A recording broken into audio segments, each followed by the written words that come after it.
Good to see you. Thank you so much for being here. Where would you say you are in this process of executing President Trump's agenda? Oh, we're going to get there, Maria. And let's remember when we did Tax Cuts and Jobs Act the first time, the bill wasn't actually introduced until December. So the negotiations are continuing to go on.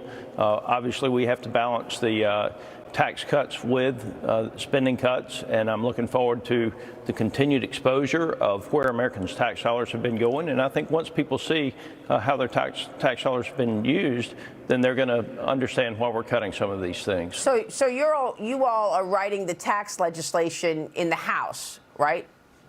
That's right. And I think the Senate's probably, working on tax legislation as well. Let's remember we have a very slim margin. So while we have probably pretty broad agreement on 95% of things with 95% of members, we have to have 100% in the House of Representatives to get this legislation across the finish line. Right. So do you expect to have this on the president's desk by April, as Mike Johnson has committed?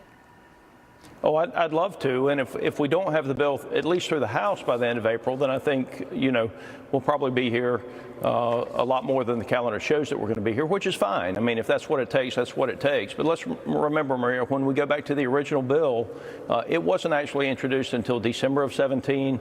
It wasn't signed, obviously, until that month. A little different now because it would actually be a massive tax increase instead of a tax cut if this piece of legislation doesn't go through. So we need to get it done sooner than December. But the negotiations are going on. If we get towards the end of April and don't have it done, then I'll start to get concerned. Right now, it's just the negotiations and making sure that all of the pieces of the puzzle fit. Right. But before that, you've got the government funding deadline on March 14th, right? Senate Minority Leader Chuck Schumer says the Democrats are ready to support legislation preventing a shutdown, but Republicans need to negotiate and cooperate. So what does that mean? He points out the GOP will need Democrat support to pass a funding bill in the Senate, while vowing Democrat senators will use their votes to help steady the ship. Schumer also writes that it's on Republicans to get serious and work in a bipartisan fashion to avoid a Trump shutdown. Already the messaging is coming out of the Democrats that it's Trump's fault. Yeah, it's Schumer shutdown 2.0. If you remember, he did this before under President Trump. The difference is, he had a man in the White House then that held him accountable for the shutdown. And I think you'll see, the president is going to negotiate in the best interest of the American citizens. I think the fact that Schumer is already coming out and labeling it a Trump shutdown is an indicator right there that Chuck Schumer doesn't want to work with the president or with the Republicans to keep the government open. He thinks he's going to be able to withhold his votes from any type of appropriation measure, including the debt limit, and then blame it on Donald Trump. And let's remember, Maria, when Schumer was in charge of the Senate and Biden was in the White House and they had control of the House of Representatives, they spent $3 trillion without a single Republican vote. And then when they did the omnibus bill at the end of December a couple of years ago, that they increased spending again, and they intentionally did not include the debt limit in it. Again, hoping to create another shutdown scenario, which we as Republicans passed a debt limit increase to pay for that spending, even though we didn't vote to increase the spending. Yeah. Now Schumer's going to pull the same type of games. The difference is he's got Donald Trump in the White House, and he's not going to get away with it. Wow. I mean, they really do think that, the people are stupid. In terms of these political games over and over again. Absolutely. No wonder President Trump is stripping security clearances from people, including former President Joe Biden, former Secretary of State Anthony Blinken, and New York Attorney General Letitia James.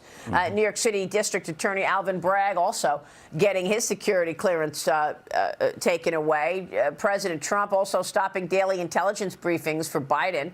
Congressman, you're on the Intelligence Committee. Your thoughts? Yeah, well, first of all, President Biden's cognitive state right now, he could not clear the background checks that you would go through. It's just part of the aging process, and he should not have access to those clearances because of that.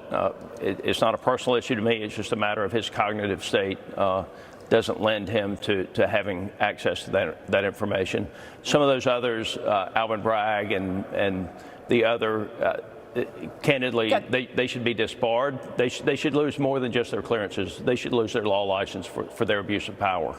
And then the same with the 51 spies who lied, right? They told us the laptop was fake and it was Russian disinformation. John Brennan was one of the big mouths of Russia collusion running around in 17 and 18, that Trump colluded with Russia. No wonder he also lost his security clearance, huh? Yeah, look at all the lies they told about Donald Trump, and then look at all the things they did that they tried to say Trump would do if he ever got elected president. Trump didn't start any new wars. He got us, candidly, to probably the safest space we've been in the United States in a long, long time. I think we're headed back to that. You see the border security issues pushing ahead. I think with regard to what he's going to do for the economy, you're going to see trade deals. We didn't have any new trade deals under Joe Biden. Obviously, we need the trade deals to expand the economy. That's one of the reasons for the tariffs. He wants to start the trade deals with a level playing field. Yep, understood. Congressman, it's good to see you this morning. We'll be watching your work, sir. Thank you.